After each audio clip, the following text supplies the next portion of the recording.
it's a great pleasure for me to start this new series of lectures that are tentatively organized by a joint venture between the project that I'm coordinating called Kant in South America, that puts together scholars from South America and European scholars in a network to exchange research ideas. So the whole point of the project is that in the first part of it, we would go to Latin America, we Europeans, which we did in the first 2 years of the life of the project. And now we are in the phase, leaving aside COVID, which brought about a long pause, obviously. Now we are in the phase in which Latin American scholars are coming to Europe. I mean, Bochum is not part of this project, it's the University of Catania, my alma mater. But I'm very glad to join forces with these wonderful Kantian communities that I found here, with a lot of colleagues, Marie, Reza, Corinna, obviously, and others, Philip, whom I haven't met yet. The first colloquium, the first meeting that we have is with Henny Blomme, who is a great Kant scholar who received a lot of international recognition. Most importantly, the 2005 Young Prize. You know that Kant scholars meet regularly every 5 years around the world, and there are two major prizes that go to Kant scholar. One is, for grown-up scholars, and another one is for young scholars. In 2005, when 15. He was still young, and he got this, and he is an incredibly elegant Kant scholar, I think, precise. He's a musician, and I think also, and I think this shows in his work, because precision and music have a lot to do with one another. Today he's going to talk about a very fascinating topic, which is how ambiguity, which is usually a vice, an intellectual vice for scholars and students, can actually be turned into a virtue or something at least intentionally done to reach some practical purpose. We teach you to write clearly, not to be vague when you turn in papers, but if you are an established scholar or perhaps a politician or a journalist, as I'm sure Henny will be explaining, you can use vagueness and ambiguity as a rhetorical trick to reach a certain purpose when you communicate to others. Today, Henny is going to talk about strategic ambiguity in Kant's political philosophy, and he will be focusing on perpetual peace, which is very good because I'm teaching an entire course on perpetual peace. We didn't know that, so it's a very happy coincidence. I leave you the floor, and I thank you very much for being with us. Thanks a lot, Luigi, for your introduction. And in fact, you already introduced a bit the topic of my talk today. Just put this here to have an idea of the time. So, as Luigi indeed said, I'm conceiving of a larger project which focuses on strategic ambiguity as a rhetorical device in philosophy. And to get some starting point for this project, I went to the philosopher that I've worked on the most until now, which is perhaps not the best example of rhetorical ambiguity in the history of philosophy. So one could refer to the way in which people after Aristotle conceived of Aristotle's writings. We know, for example, that Ibn Sina, Avicenna, thought of Aristotle as being even more a genius because they thought that he had consciously not been clear entirely on what he had written. Now, this is not an opinion that Aristotle scholars still share today, so it's not a historical example, but the fact that these Arabic philosophers admired Aristotle even more because he was so smart to not be entirely clear on everything, shows that it may have some value too, or it may be seen as philosophically not entirely deviant, as you said. And so perhaps adding one point, in this school of Arabic philosophers, a consequence of that was that they consciously applied vagueness and ambiguity in order to do as the same as the great Aristotle. And so there is a historical example of consciously applied ambiguity there. We find it also in Fichte. So Fichte is quite explicit about that. I can give some examples. So Fichte, on certain terms, he uses, for example, the term arbitrary, willkürlich, also the concept of an intellectual intuition, also concepts, I will use the German words because they are ambiguous, such as Setzen, Anstoß, Bestimmung, Gesicht.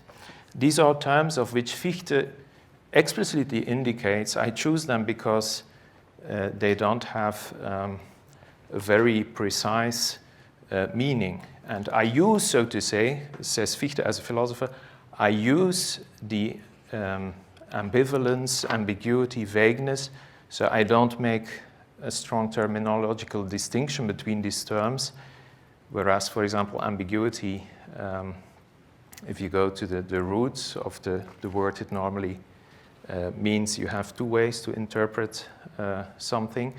I just take it, as it is done in the literature, as a synonym for vagueness. And so Fichte says, well, I have to exploit the vagueness of these terms because that's a major part of doing philosophy.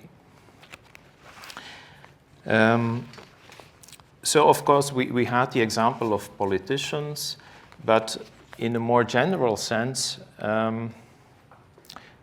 it's used in poetry, so it's consciously exploited, and there it's recognized. Yeah, you have to use some kind of ambiguity or vagueness to do poetry.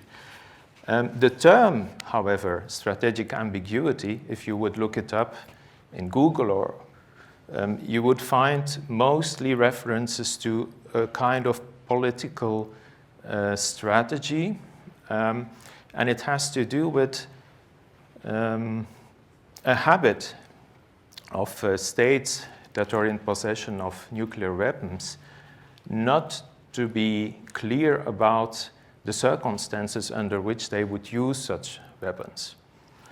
And in my text, I give the example, a quite recent example, of Emmanuel Macron. So in a recent interview on French television, Emmanuel Macron said the following. He said that the nuclear doctrine of France is based on the fundamental interests of the nation, and he told on television that these fundamental interests of the nation, so France, wouldn't be directly affected, for example, if there were a ballistic nuclear attack on Ukraine. And so he was criticized for being so clear about this. The Dutch defense minister, Katja Ollongren, confessed, as in reply to this outing, so to say, of Macron, that in the Netherlands, part of the deterrence strategy is not to speculate publicly about what kind of response and in what kind of situations nuclear weapons would be used. Another use, if you would look up the term, you find in management theory.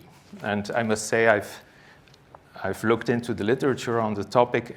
I don't think it's interesting, this literature, but at least there is a doctrine in management theory that says under circumstances, economic circumstances, where you have to be better than another firm, another company, another institution, you may explicitly, so to say, use ambiguous terms not to be clear about what is your intention on the market, but also not only in the relation with other firms, other companies, also in relation to people who are working at a firm. So it is thought in some handbooks for managers that you could have better results if you state some of the goals that your personnel is having to strive for with a certain vagueness, because it will apply to more people, and not knowing exactly what you have to reach as a goal might be stimulating to do the minimal in any case. And so it's perhaps a perverse strategy to get out more of people than by just saying, well, by next week do this. Now, I've talked a lot about the general sense of ambiguity, how the term is used. And so let's go to Kant, so Kant's political philosophy. And there are some traditional issues, one could say, in Kant scholarship that are linked with this little treatise by Kant. And one of the traditional issues in Kant scholarship is a distinction that Kant makes between opting for a world state and some kind of federation, so as the best solution to obtain perpetual peace. And so the first option is a single all-encompassing world state that Kant normally calls republican. And it is thought then that once such a world state has been established, the former individual states do not only lose their sovereignty, but once they are part, they also lose their right of sovereignty. So they can't just go out of this world state anymore. So it becomes juridically impossible for them to become again a singular state, so to say.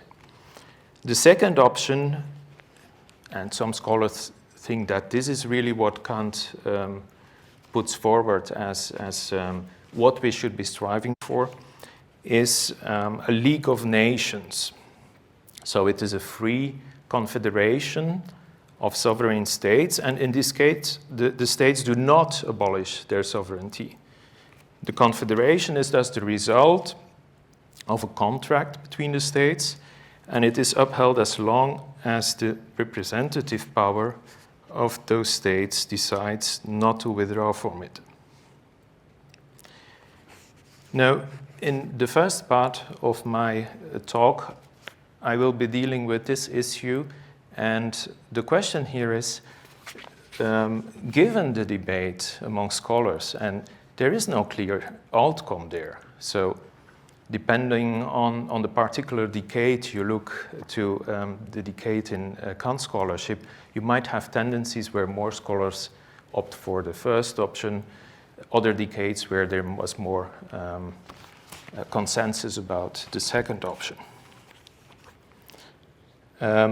So with respect to these two options we would have, it seems, I'm asking myself here, well, could this be some kind of consciously applied ambiguity? So by Kant, by the philosopher Kant. So intentionally not being entirely clear on what should we actually strive for in this world, mostly as politicians who have power, to obtain perpetual peace. And an indication, well, first I will say that's the first part, and in a second part, which will be shorter, I will make some reflections on a section, in fact an addendum that we find in this treatise, and that is called Guarantee of Perpetual Peace.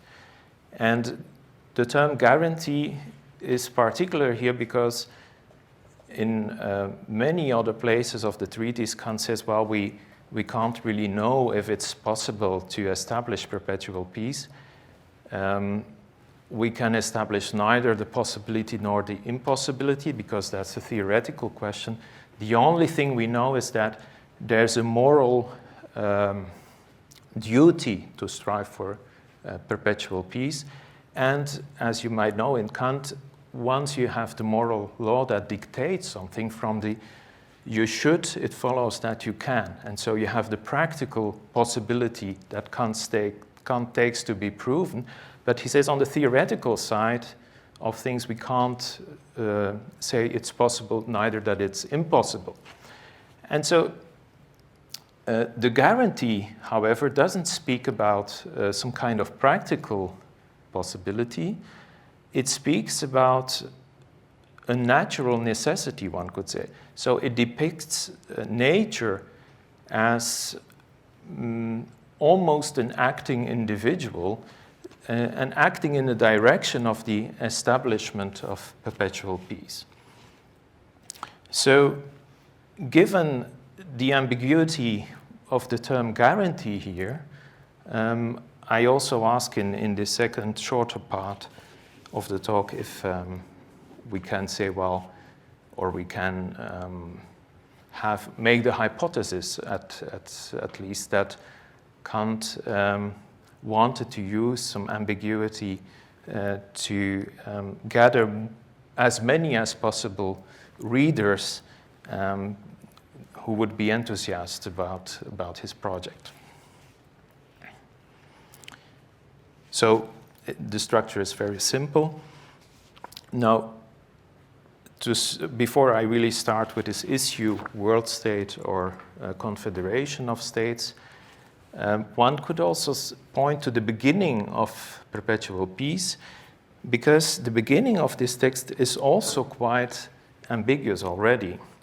So you might know that he begins his treatise by referring to the inscription perpetual peace that is next to the painting of a cemetery on the sign of a Dutch inn. So we would say pension. Yeah, pension, yeah. And so I think because scholars immediately go to the issues at stake, philosophical issues, but rhetorically, I think the introduction of the treatise is very complex, even if it was directed at a large public. So it's, so to say, one of Kant's more popular writings. Right at the start, Kant remarks about this inscription on the painting of a pension next to a cemetery. He says, whether this satirical inscription, of course it's satirical because it refers to the peace that the dead people on the cemetery have gotten, whether this satirical inscription had for its object mankind in general, or the rulers of states in particular, or merely the philosophers who dream this sweet dream, it is not for us to decide. And so he starts by giving, well, by speculating, so to say, to whom is this addressed? And in a strategically already strong move, Kant immediately transfers the ambiguity concerning those who might or should be addressed by this sign. He transfers it to his own audience by connecting it with his own use of this inscription, Perpetual Peace, as a title for his essay. And so then he says, one condition the author of this essay wishes to lay down. And if you look into the text, this condition is in fact a call of consistency, and it is addressed at those politicians who might think that the essay at hand is in some way dangerous for the actual state order. So what Kant then reminds any such potential politician of is that the latter, so this politician, has always played down the importance of political philosophers.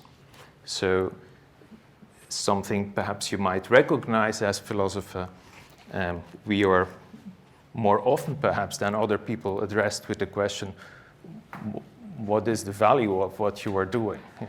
This was also the case in Kant's time. And so politicians used to take philosophers as something, almost pertaining to the folklore, intellectual folklore of a state, but not having any real power or not having any real influence. And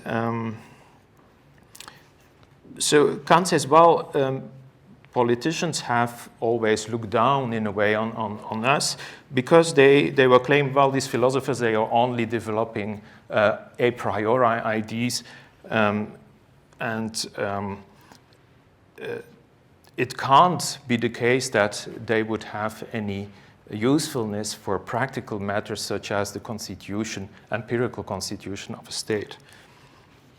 And so what Kant says, such a politician shouldn't care about what I am writing. I'm a philosopher, and they shouldn't make any concerns that what I write could have any influence on the security of the state. Yeah? The practical politician, I quote, the practical politician should at least act consistently in the case of a conflict and not suspect some danger to the state. In the political theorists, so Kant is here a political theorist, in the political theorists' opinions, which are ventured and publicly expressed without any ulterior purpose. And so what is here also perhaps a bit sarcastic, I would say, is that, of course, the goal of this essay is a project of perpetual peace by proposing a certain model for the states. But there he says, we are philosophers, so we are just projecting some dreams. They shouldn't be anxious that this will have any effect. We just express our ideas without any ulterior purpose. And that's, of course, something we may strongly doubt. Kant's intention was effectively to was not to write merely something without any ulterior purpose. He was, at the time, the most famous philosopher in Germany, and he knew, of course, that his text would be widely read. But in view of the kings, so this was Friedrich Wilhelm II, the king's threats to Kant, so he had been threatened with punishment if he would publish more on his rational views on religion. So it was perhaps quite smart, this move by Kant, because he also wrote in Perpetual Peace, he wrote that the civil constitution of every state should be republican in a monarchy. And so he puts himself, so to say, rhetorically out of the domain of attack by those who are in power.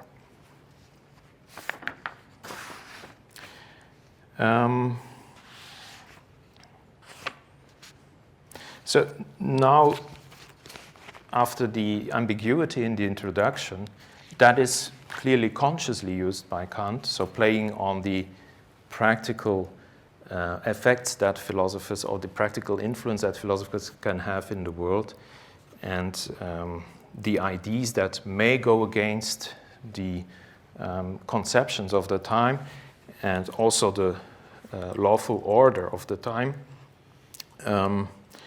Let's go now to this topic, world state or confederation of states. And so this is perhaps the most discussed question with respect to the treatise.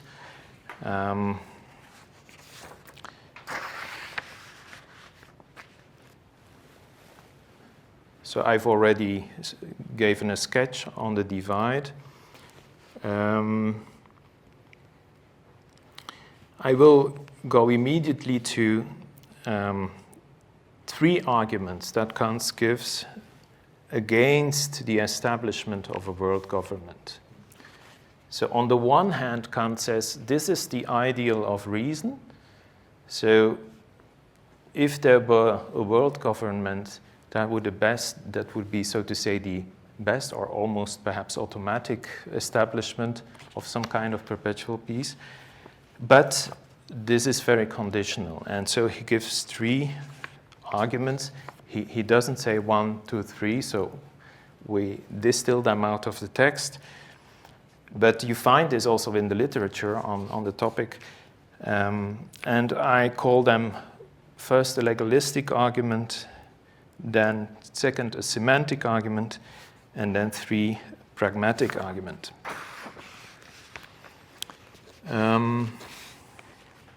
The legalistic argument.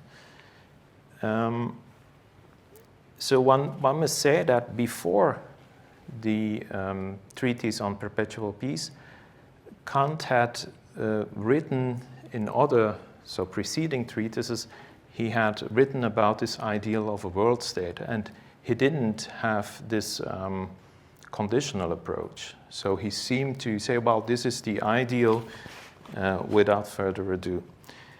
Now, this was also the case until 1793, when he publishes an essay with the title On the Common Saying. What that may be correct in theory, but it is of no use in practice.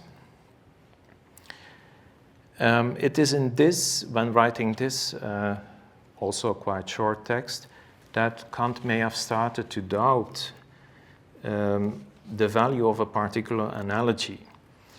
And what is the analogy? It's the analogy between people living together in a state and states coming together to form one world government. So I just quote the way he brings up this analogy again in 93.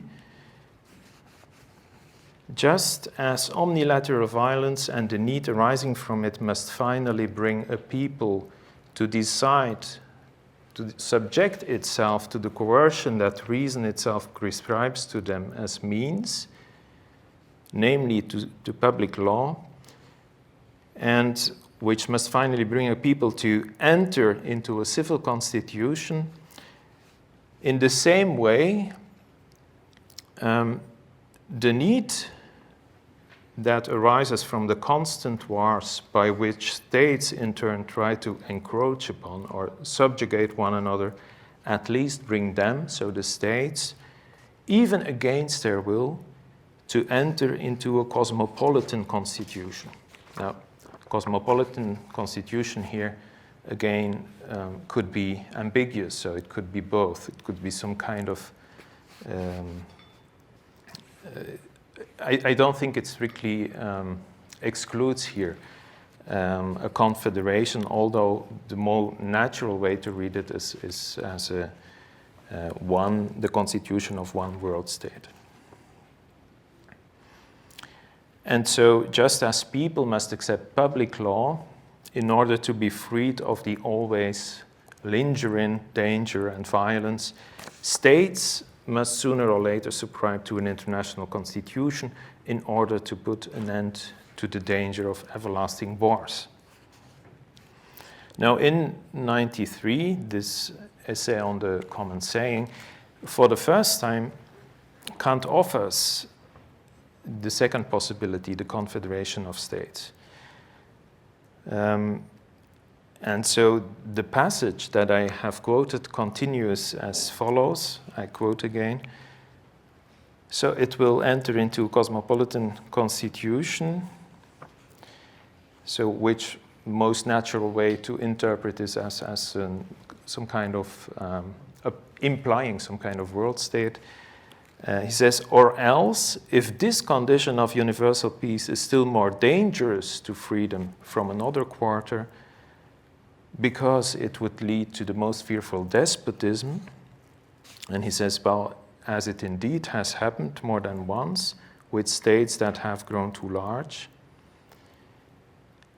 So if this condition is leading to something more dangerous, then the need to leave behind this constant danger of wars between states must constrain states to enter a condition that is not a cosmopolitan commonwealth under a single head. And so here we have really unambiguously the world state, but is still a rightful condition of federation in accordance with the commonly agreed upon right of nations. And so we have here this conditional. If the world state would lead to even a more dangerous situation, or a situation we want even less than the situation states are in now, then we could consider a confederation. But he doesn't say here that the if is true. So he doesn't say it will be the case. He just refers to some kind of, he says it more than once it has had bad consequences. But this is referring to a despotism in states. And in perpetual peace, I think we find textual evidence to be more precise here and to specify this conditional. So there, I think one can say, if the establishment of a world state with unitary government requires legal coercion of the already existing states, then the ideal must make way for a surrogate. And the surrogate is this international free federation.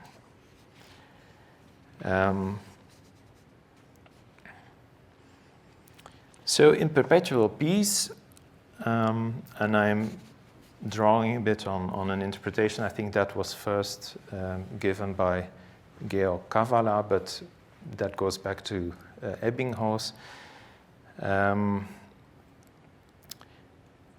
Kant seems to admit suddenly that individual states can't be compared perfectly with individuals in a kind of Hobbesian natural state. So there's also literature on the topic if Kant's natural state is to be called the one of Hobbes, but mostly students know of the Hobbesian natural state where anyone is a wolf, so to say, for the other individual. And in perpetual peace, so Kant admits that states, because they already have a rightful constitution, they can't be compared to stateless, lawless individuals or tribes. I quote, it's not a long quote from the Perpetual Peace essay. Kant writes, while natural right allows us to say of man living in a lawless condition that they ought to abandon it, so this is really moral duty, the right of nations does not allow us to say the same of states. For as states, they already have a lawful international constitution and have thus outgrown the coercive right of others to subject them to a wider legal constitution in accordance with their conception of right. And so this is perhaps also relevant in contemporary international politics. Does a state have the right to intervene in the way another state is organized? And following this policy, one could say, no, we don't have that right. Because you would act in accordance to your own conception of right, but they might have already, they have some kind of internal lawful constitution.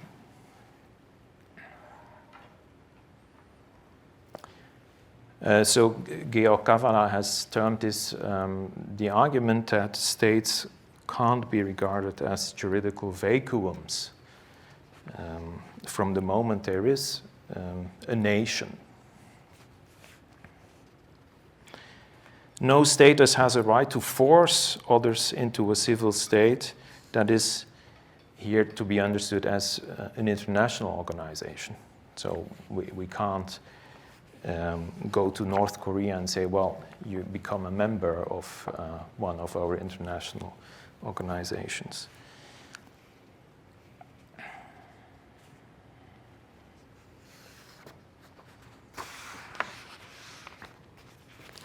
So here we see that Kant not only claims that the federation of states, I wanted to leave out a quote, but I have to read it. So near the end of Perpetual Peace, Kant writes the following: we have seen that something of the nature of a federation between nations is the only rightful condition of things reconcilable with their individual freedom. And so this is quite strong argument for establishing a federation, not a world state. Hence, the agreement of politics and morals is only possible in a federative union, a union which is necessarily given a priori according to the principles of right. So these are very strong claims for the federation. The lawful basis of all politics can only be the establishment of this union in its widest possible extent. And apart from this end, all political sophistry is folly and veiled injustice. So,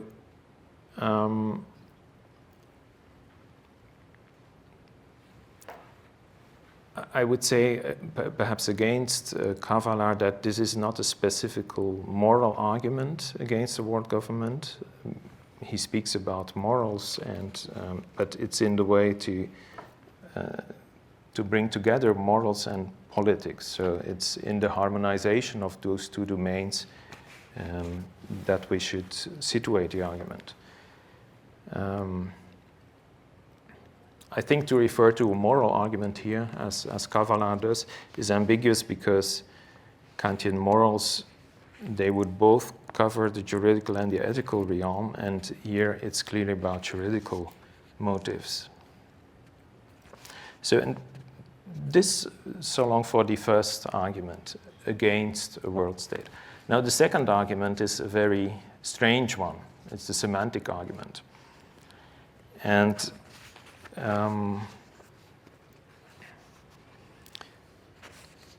Kant says, so I will immediately quote, a federation would not be the same thing as an international state. And the argument, so he argues in this passage for the establishment of an confederation, and he gives the following argument, I quote, "For the idea of an international state is contradictory." So again, a strong claim.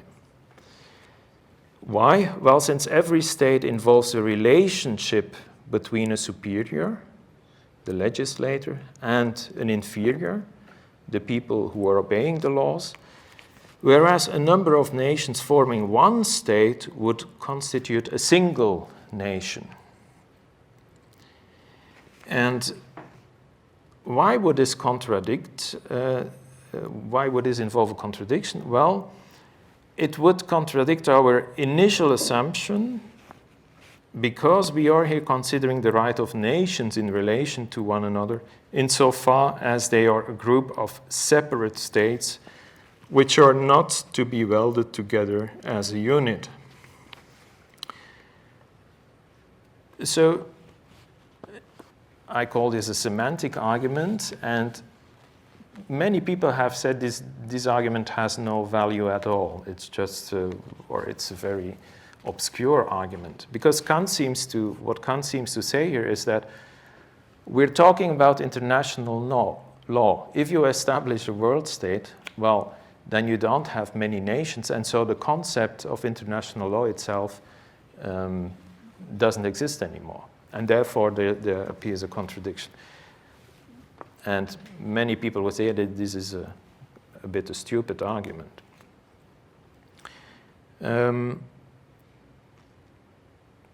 So if international law were to establish one all-encompassing nation, then its result would be the abolishment of international law, but in its terminological sense. And I think it's really difficult, and that's what you see in the literature, to evaluate the importance of this argument. I think that when he was writing this, Kant had already in mind the legalistic refutation, so the one we saw before.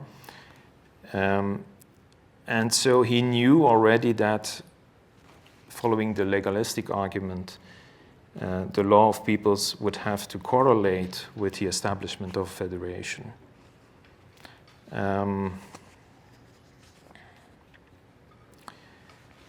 I think that perhaps Kant, but this is very speculative, Kant may have thought that some people would give up the project perhaps of a law of peoples because the ideal of reason is still the world government. So there's also, I don't think there's much vagueness about that. So the best that follows if we are, so to say, doing armchair philosophy. So we don't look how the world is composed and we think, how could we establish perpetual peace?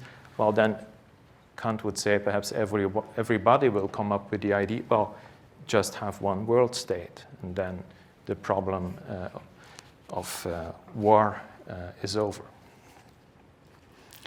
And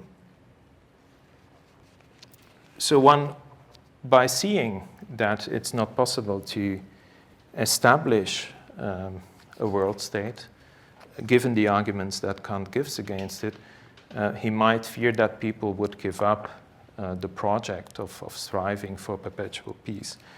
And but it's not the best I mean, for me, I didn't find until now a very elegant interpretation of this semantic argument. Perhaps Luigi will, in his remarks. So then there are several, so third kind of arguments. These are pragmatic arguments against a world state. And what Kant says, for example, is that it is not the will of the states, but he adds according to their present conception of international right. So this is also a bit ambiguous because he points to a historical situation where states or those who are in power do not freely want to give up the power they have on a particular nation, and they don't want to abolish their power to give it away to one higher unitary state. And this is something you see in our world also. So if there's some kind of department, even if it's at a low place in a hierarchical order, if you have certain power, you don't want to lose it. You want to stick to what you have as an influence. And here on the level of the monarchies, these kings, they don't want to say, okay, from now on, Prussia is part of the world state, yeah, and I'm not longer the king of Prussia. And so you see, these are very,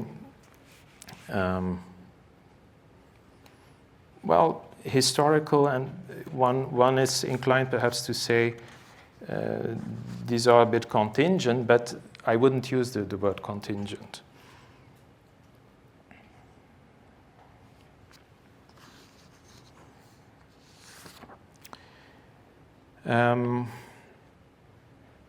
So other pragmatic arguments.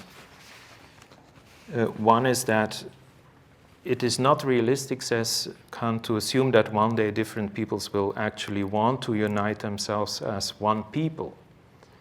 So here's not talking about those in power, but he's speaking about the groups of people. And I come from Belgium. So there's a group of French-speaking people and a group of Dutch-speaking people. And it leads to certain problems. Now, we are united in one country, but this is a federation. So we have, it's the inverse movement, because Belgium was more a traditional monarchy with central power, but because the Flemish people were not taken into account, so to say, in the constitution, and the official language of Belgium when it was founded was French, whereas the majority had always been the Flemish people, and so there was a movement to get to power for the Flemish. And one could say, yeah, some people now propose to bring together again, because it makes things a lot more complicated in the country. We have, for example, 4 governments, and because we have also a small German part. And so the political structures would be much more simple. But this won't happen because in Flanders and also in Wallonia, the people do not want to get together to form one state. I mean, this analogy has its limits. We are not ethnically different. It's here just a difference of mother tongue.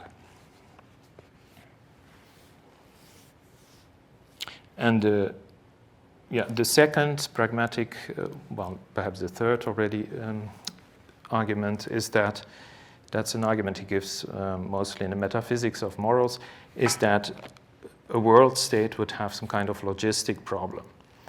Because, I quote, if such an international state, so which encompasses the globe, were to extend too far over large areas, its government would finally become impossible, including the protection of every member.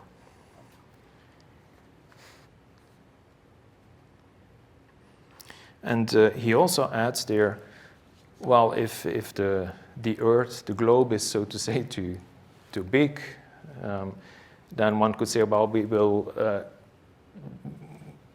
make parts and then have this like more regional heads of the parts. But then we come back to a situation that is an analogon of what exists already. And you would have a multitude of corporations, which brings again about a state of war, or at least the possibility of wars between those smaller entities.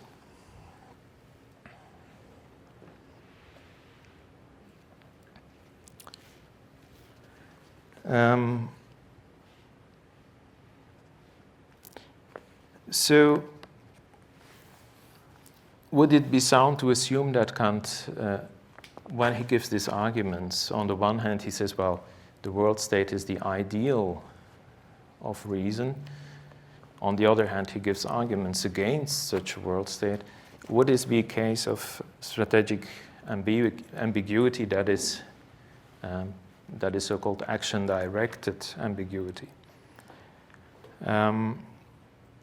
So I think in this case it is implausible that Kant use this consciously. I think that some of the contradictions one can see here largely disappear when you stick to what Kant says about it, and I think a careful reading solves a lot of the problems. But, and now I'm going to the guarantee of perpetual peace. Perhaps strategic ambiguity is not, or is more apparent, at least in this guarantee. And there, this is a strange part, it's an addendum in the perpetual peace essay. And Kant seems to start with telling a sort of fairy tale about the evolution of nature. So it's a teleological history or depiction of nature. And here the question again is Kant writing this because he wants to address a variety of audiences?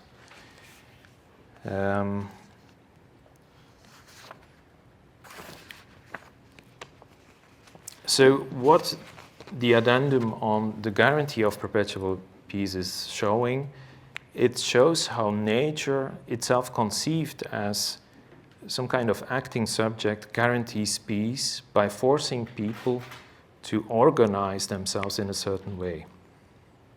And so we can distinguish two steps here.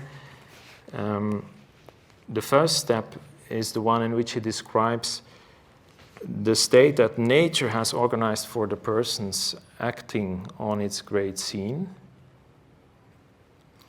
And this state, says Kant, makes peacekeeping necessary in the end. And then the second step is when he explains how nature makes this peacekeeping necessary. So if we speak about nature, well, Kant has a very broad concept of nature. It's a bit different from what we normally take it to be today. For example, in the Critique of Pure Reason, nature always means, when it's not specified, outer and inner nature, a term we don't use that often now. But also in the Perpetual Peace essay, it is a very broad conception of nature. So it's in the sense of everything that can be the object of an empirical cognition. So it's not only the earth, the surface of the earth, like mountains, seas, fauna and flora, what we commonly take to be nature, but also the human being itself insofar as it's an animal-like being. It's also human behavior insofar as human behavior is determined by psychological or physiological laws or regularities, because conception of law is here. Kant wouldn't say these are laws in the strict sense. And so Kant will follow an order in his argument starting from the most global sense of nature and going to nature as the more psychological nature of the human being. Now, one of the first, and this is also a rather famous argument, is that Kant observes that our globe is spherical. And this means that the surface of the Earth is not infinite. It means it is organized in such a way that I lost track here of what I... Yes, it's just, it's not infinite, but however, Kant says nature organized the surface of the earth in such a way that people can live in all its parts. And then he gives examples. For example, it's admirable that in the cold desert near the Arctic Ocean, the moss still grows. And he describes the furred animals on the shore of the Arctic Ocean. And so there's this still life, and the people living there, they serve themselves of what nature offers to survive. So even in very difficult situations, for example, the Inuit, nature has produced itself in such a way, one could say, that those people can survive. So they have holes in the ice, and then they go inside these holes to collect mussels to find food, which is a day task, to get your food for the day.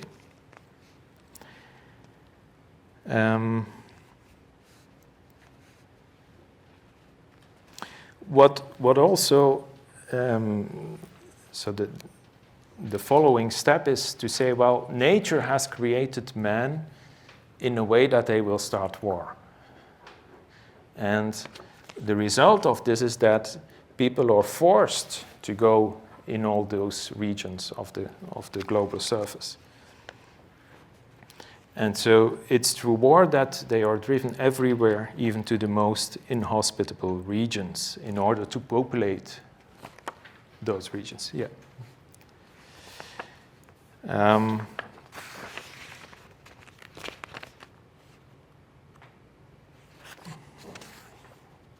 I'm looking into how I can come to the conclusion a bit faster.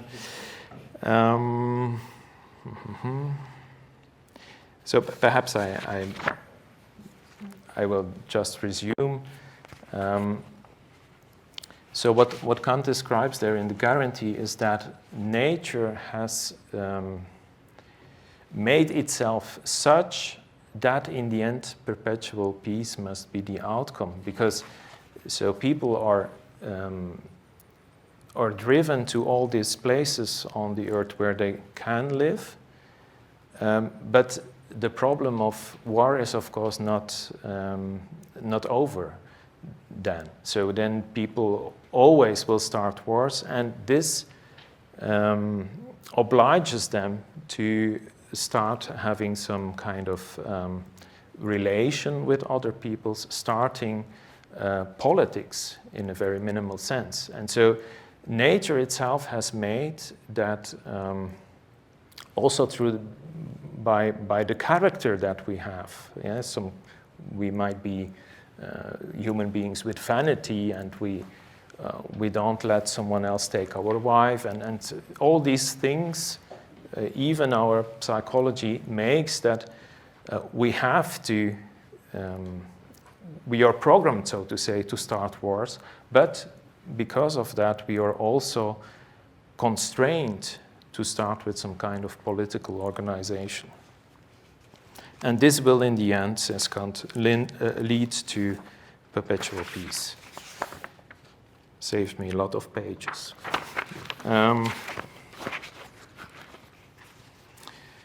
So, to end the talk, just some reflections on the status of this guarantee. It seems to be designed by Kant to prove that perpetual peace is possible. So even if Kant doesn't say thereby that he has proven that it will ever actually be brought about. But so it's, strictly speaking, and a bit technical perhaps, it's a metaphysical possibility because we have no intuition of perpetual peace.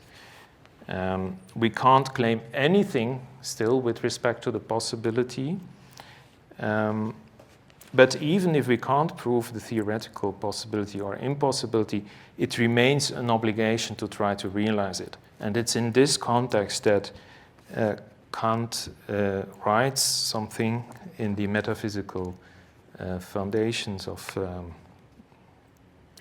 morals. I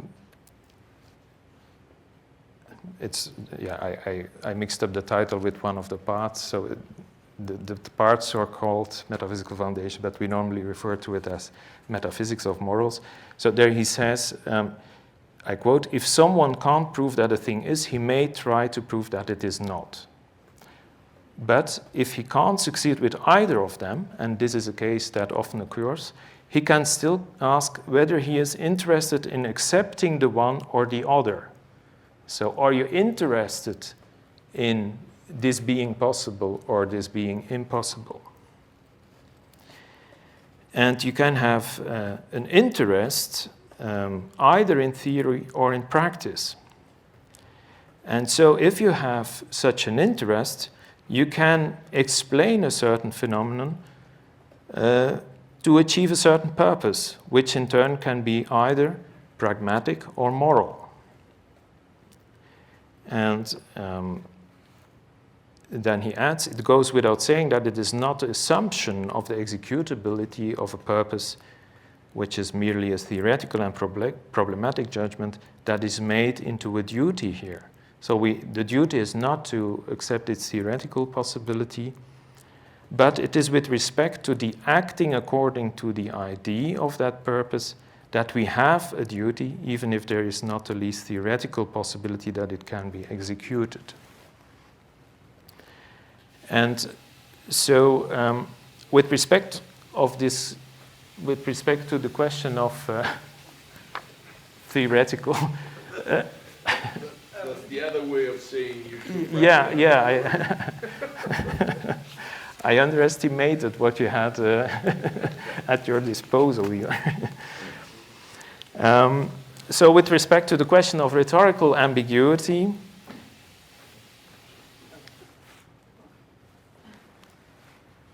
so for the people following, there was a strange phenomenon here. You always miss something when you don't come live.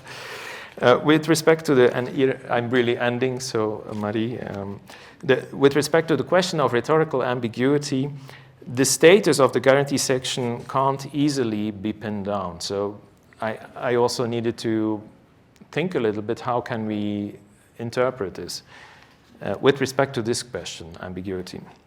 So I would be tempted again here to deny that Kant consciously wanted to write ambiguously. I don't think this is the case, but still there's a message here contained in what he states about the guarantee of perpetual peace. And I think this message is relevant for an investigation on strategic ambiguity in philosophy. So Kant was, I think, crystal clear in this last quote about the possible practical usefulness of conceiving also of a natural guarantee of peace, and the more so if it can be modeled as a proof in this teleological model. Because as finite beings, we can't undo the tension between moral duties and empirical self-interest, this tension that we find in ourselves constantly, we can't run away from it. And so human action can never be proved to be the outcome of purely moral motives. And thus it can't be proved also that there has existed, for example, in the history of humanity, even only one action perhaps in which any kind of self-interest had been put aside. So that's not something you can prove. Even Mother Teresa, we can take her as some kind of example, moral example, and we need this kind of examples, but you never can prove that there's nothing of self-interest included. And so this could lead one to despair, although Kant claims that moral law includes a strict practical proof of the possibility of what it prescribes. So if you have to do something, the ought implies can. But just because we are finite beings, and we also have this side of self-interest, it might be relevant to have some evidence that nature itself is, so to say, helping humanity to attain the goal of perpetual peace. And philosophically speaking, this means that the ambiguity of the proof status of the claimed guarantee of nature is, in a sense, morally relevant. It is a case in which Kant claims that some ambiguity, so to say, of the philosopher can help.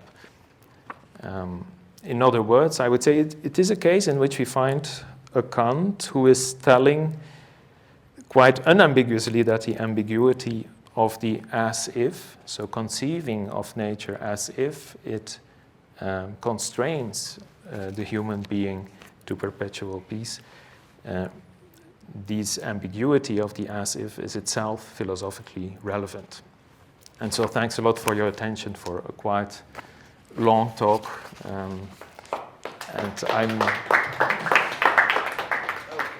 looking forward to your comments, Luigi.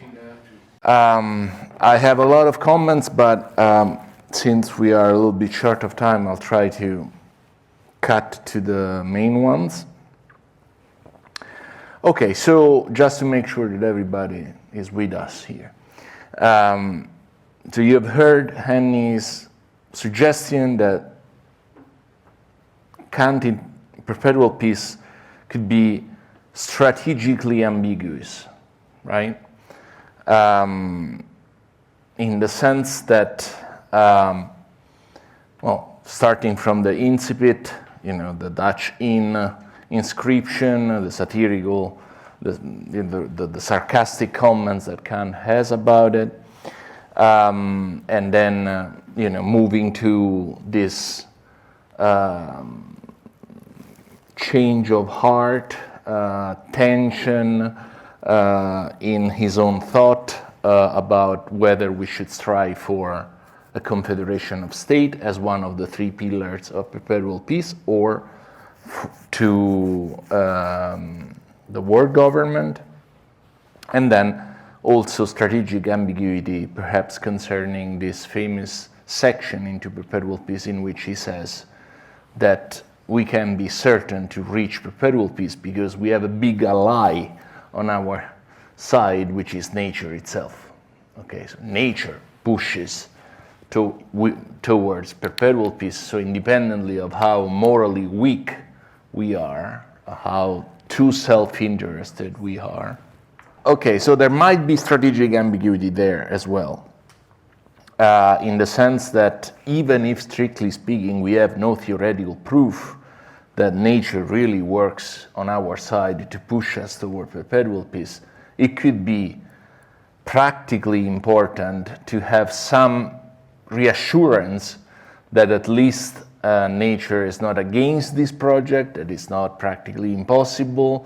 I mean, it could be important as a way of motivating people to strive effectively toward perpetual peace, to see bits of evidence that nature is so constituted that if it doesn't really push or determines the outcome, at least it's not completely against. Okay, so first a couple of very small points about what you said, Henny, during the presentation. First of all, let's be clear about what the scholarly debate is in the famous Völkerstaat, Völkerbund alternative. Okay, so world state, federation of state. Well, there are actually two controversies here, and it's not good to run them together. One is what Kant really meant. So did he change his mind? Did he, in the end, prefer the federation over the world state, or the other way around? What did he mean is one point of controversies among scholars. And another controversy is what he should have ultimately sighed for, independently of what he said. I mean, out of consistency within his project, what he should have supported. These are two different controversies, and sometimes people run them together. Now, one thing that you said about strategic ambiguity concerning not the second definitive article, so Völkerstaat, Völkerbund, Federation, and so on and so forth. But the first definitive article is that in the end, Kant must protect himself when he writes to perpetual peace, because he does it within a monarchy, and he says that the first thing you should do to reach perpetual peace is to transform all states into republican states. Now, of course, republic and monarchy are not contradictory here. So you can have a republican monarchy, as we said in class a week ago. So it's not important whether there is one ruler, a few rulers, or everybody can be the ruler as in a democracy. It depends on the way in which those who exercise political power exercise it. Whether they do it in a representative manner, that is by trying to interpret the general will, then this is a republic. If they do it by exercising power in a private manner, so by having their own agenda but not making their best effort to implement the general good, then it's a despotic state. So you can have despotic democracies, republican monarchies, despotic despotic aristocracies, republican aristocracies. So do not get confused there. Okay. Now, straight to the main point I have about your paper. When Kant gives us this apparently conflicting comments, remarks about what we should strive for at the international level. So, should we hope for the war state, or should we hope for the confederation of states? Is he really confused? The reason why he seems to change his mind is that he cannot really make up his mind about this, or he's completely, as I think you are suggesting, he knows that there is a tension there, but by being ambiguous of which of the two we should strive for, he's kind of gathering as much people as possible under the project of perpetual peace. He's motivating the maximum number of people precisely by saying to the cosmopolitan, let's use the contemporary language, he's telling the cosmopolitans, hey, the war state is the real solution, so you are my friend. But he's also saying to the state-centered people, like those who do not want to abandon the difference among sovereign states, no, the federation is the real solution. So don't worry, I'm not going to wipe out the difference among sovereign states. That's not. Frankly, there is no evidence whatsoever in Kant that he is strategic about this, that he wants to be ambiguous about this, right? So I think that one weakness that you have to address is that it's beautiful to conceive of a possible strategic ambiguity there, but there is no evidence whatsoever, no textual evidence. So I personally think that we are dealing here with a true tension in Kant's thought, because he wants to keep together two theoretical desiderata. He wants two things that do not go well with one another. On the one hand, he wants a guarantee of perpetual peace, and this only comes with the war state. So only if we overcome the plurality of sovereign states, and therefore the constant possibility of war among them, will we have the guarantee to live in peace forever. Okay, that humanity has solved the problem of war once for all. This presupposes the world government. This presupposes the world republic. As long as there are neighboring states living with next to one another, even if they are all Republicans, even if they are very well interconnected in such a way that they are interdependent, both at the cultural level, at the economic level, whatever level you may think, there is still the possibility of some controversies going offense and therefore again war. That's one theoretical desideratum that Kant has. Get rid of war. Remove war forever. In order to do that, you need the world government. On the other hand, he also wants the sovereign states, because as Henry was saying, and that's the moral argument, there is a limited analogy between overcoming the state of nature when you move from individuals to state, and when you move from states to something higher than states. What is, and that's the important point, it's important to understand why the analogy is limited. So I think that one way to see that is to realize that when you move from, in the Hobbesian scenario, when you move from individuals living in the state of nature, doing whatever they want, killing each other, unlimited freedom, and so on and so forth, to the civil states, the units that created the civil condition, created this move, are not annihilated, are not removed completely when you move to the civil condition, because we still remain autonomous individuals, at least at the moral level. We are distinct entities. We still exist as separate entities within the Commonwealth.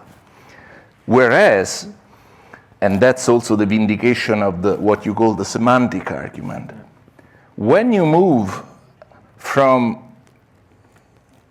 the state of nature made of neighboring states to the world government, since states are artificial entities, you literally remove the constituting units of this second level Commonwealth.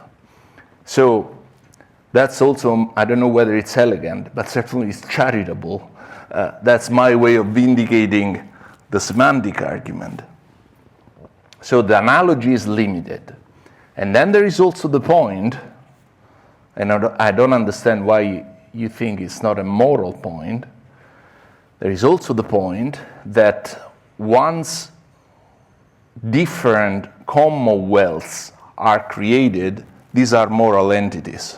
They have moral value in the sense that, I mean, there is a group of people that decided to follow the dictate of practical reason, and they created their own nation state. And at that point, there is a condition of justice there, which needs to be respected, because this is something that they have done following practical reason. They have done it on the condition that they could shape a state according to their own, within the purity of the republic. They may have chosen a specific way of implementing this universal ideal of separation of powers, or, and so on and so forth. After all, we know that even liberal democracies are very different from one another, and therefore can think that this moment of collective autonomy needs to be respected. Of course, unless what? Unless people themselves want to remove their juridical condition. So another part of the limited analogy point is that you cannot coerce states to enter a higher thing, whereas you can coerce individuals.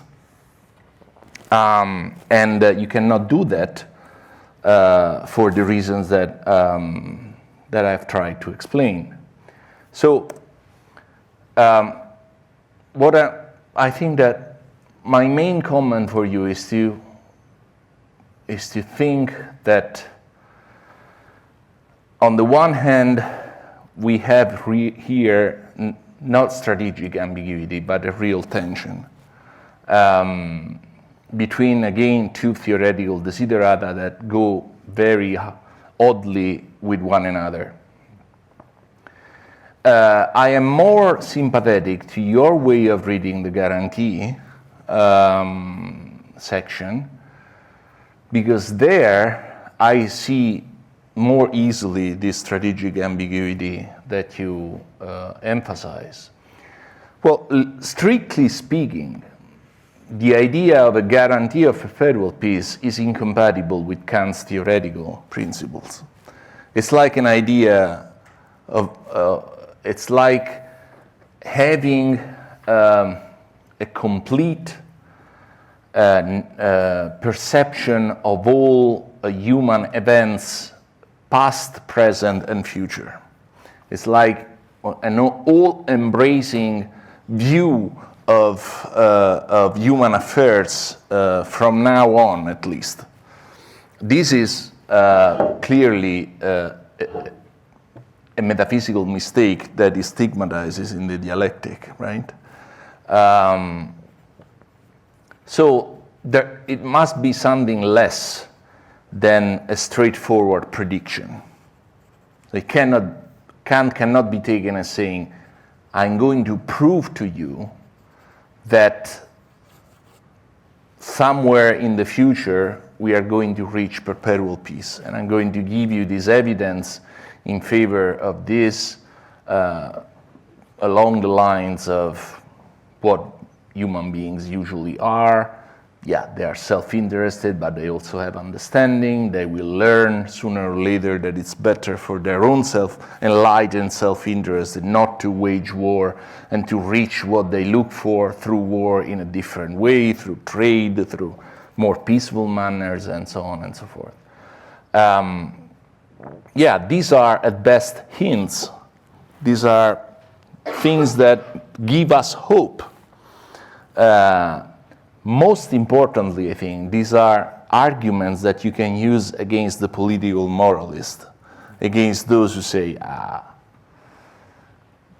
it's impossible. Humans are too bad for hoping for perpetual peace. They are too corrupted, they are too cruel, or the condition of the international affairs is too messy, even to think about that this outcome is possible. So yes, I am with you. I mean, it's key here to keep in mind that if you suggest a duty, you have to have reasons to believe that it's possible to follow the duty. So if Kant says that there is a duty dictated by practical reason to strive toward perpetual peace, we need some evidence that this is not crazy, right? We need some evidence that it is possible to reach that goal. Whereas the political moralist is the one who will tell you, yeah, here is another well-meaning philosopher. It's just a dream, it doesn't make sense, experience teaches differently.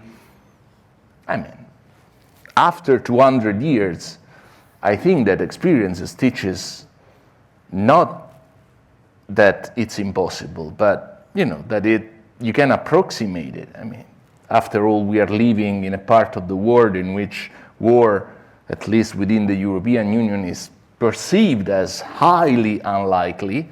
And of course, the European Union is the best approximation to Kant's ideal that we have ever experienced in human affairs. We are all republics. We have a lot of interdependence, cultural and political and economic, obviously. And there is a federation. It's the European Union itself. So all three pillars are pretty much respected. And not accidentally, war, after centuries in which this country has fought against France and vice versa, and Italy and so on and so forth, I mean, it seems that we stopped this way of doing our relations. So, the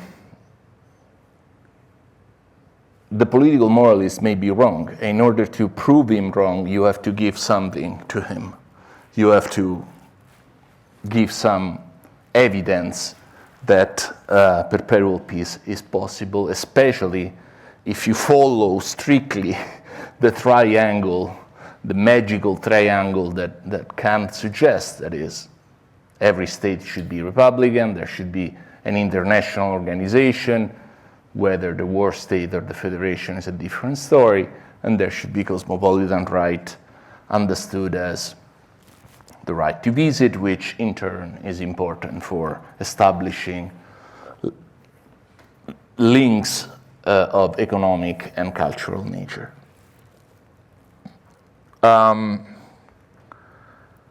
The last point I think I want to make, so that we can open up a little bit the discussion, if I can read it.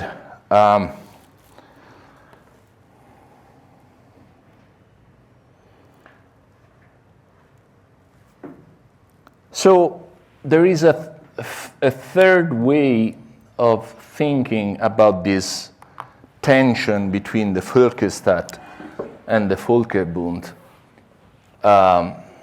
that is neither yours nor mine. So it's neither, okay, Kant is just strategically ambiguous, or Kant is dealing with two theoretical desiderata that are irreconcilable. So that's why he swings from one to another. When he wants to emphasize the guarantee part, he pushes for the world government. When he wants to respect the sovereignty of states, that is another big theoretical desideratum for him, he moves towards the federation. Maybe there is a third way that I never defended publicly, so I thank you for pushing me to think about this third possibility, that it's us, readers of Kant, that do not see the compatibility between these two ideals. So one way to reconcile everything, perhaps, so I mean I'm really improvising here, so take it cum grano salis, is to say something along these lines.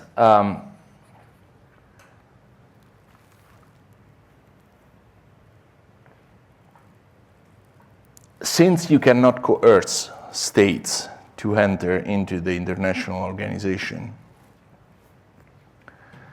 I cannot give you, readers of my essay, the war state as the ideal we should strive forward, suggesting that it's the same move that we have already done, moving from the state of nature at the individual level to the Commonwealth, to the national states. But that doesn't mean that the war state is intrinsically bad or is intrinsically violating this value of nation-state autonomy or nation-state moral value. Because there is the possibility that if the nation-states spontaneously decide to give up their own entity, their separate and independent existence, then of course the war state becomes a possibility. So I think that all I'm saying is that